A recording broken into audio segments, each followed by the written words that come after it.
You belong to a country, to a civilization which has been beleaguered, bled, dishonored, this thing for 1,000 years.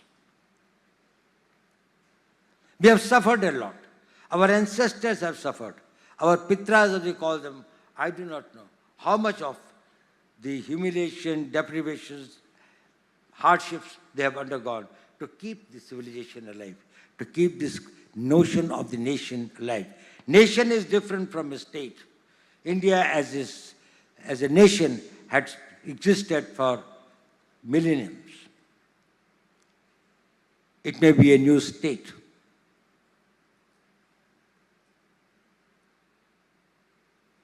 Even when we got independence in 1947, our GDP was barely $20 billion.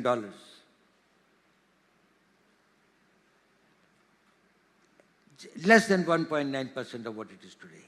We had 80% population below the poverty line.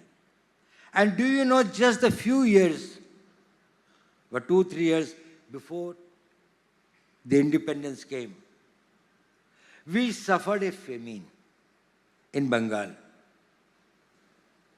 It's a pity that nobody talks about it in India today. Do you know, as per the British records, how many people died in that starvation death, due to starvation death?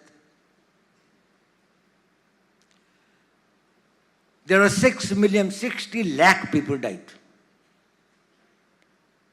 And there was nothing that was talked about it in the slave nation. That showed that the country's spirit had been enslaved to that extent that it became a non-event.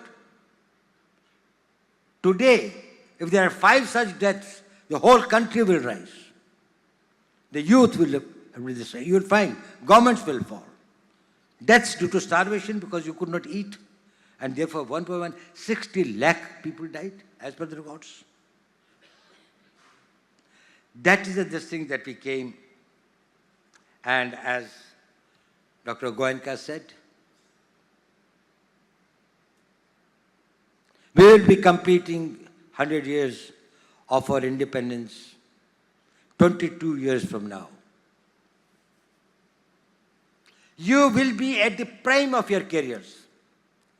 You will be in your mid-40s or late 40s. You would have experience. You will have the knowledge. You would also have the personal stability, financial stability, family stability, social stability by that time. And still you will have many decades to contribute and work. What will be that India like? Let us visualize. Dr. Goenka said we'll have a GDP of 32 trillion, as against probably 4.1 today. About 8 times of the present one.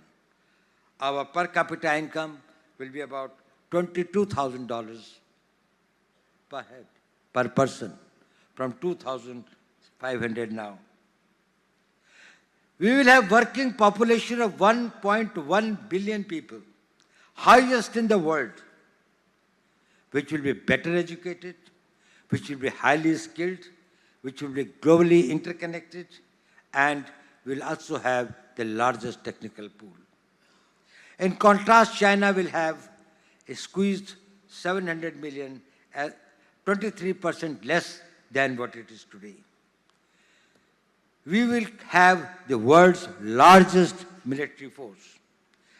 At present, 1.9% of GDP of 4.1 trillion, we have got a budget of $77 billion. If it's a 32 trillion economy, and even if we spend only a substantially low percentage of 1.9% of our GDP, we will have a defense budget of 700 crores. We will be world's one of the biggest global market because we will have a burgeoning middle class. and as having a unique geopolitical situation, demography, soft power, international connectivity, and the civilizational strength and the spiritual strength that Dr. Padma Subramanianji just told us and enlightened us about. You will be a tremendous power. Do you think so? Well, I think so. But there is an X factor. And that X factor is going to make a difference, and I have come to tell you only about that.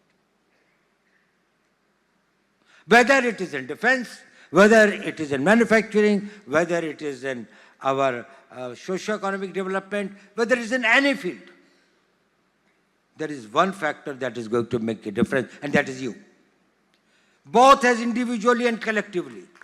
Next 22 years, what you do and what you contribute, with what mindset and with what passion you live the life, that will determine what will happen to this nation. This is technology. If we have the technology, if we can surpass the technology, if we can meet the challenge of technology, if we have the technology warriors, we will be able to achieve not this, but much beyond it. But if you fail here, you miss it for many centuries to come. In the last 1,000 years, such a time has not come, and this is the generation who has got the time, and the challenge is yours. If you master it,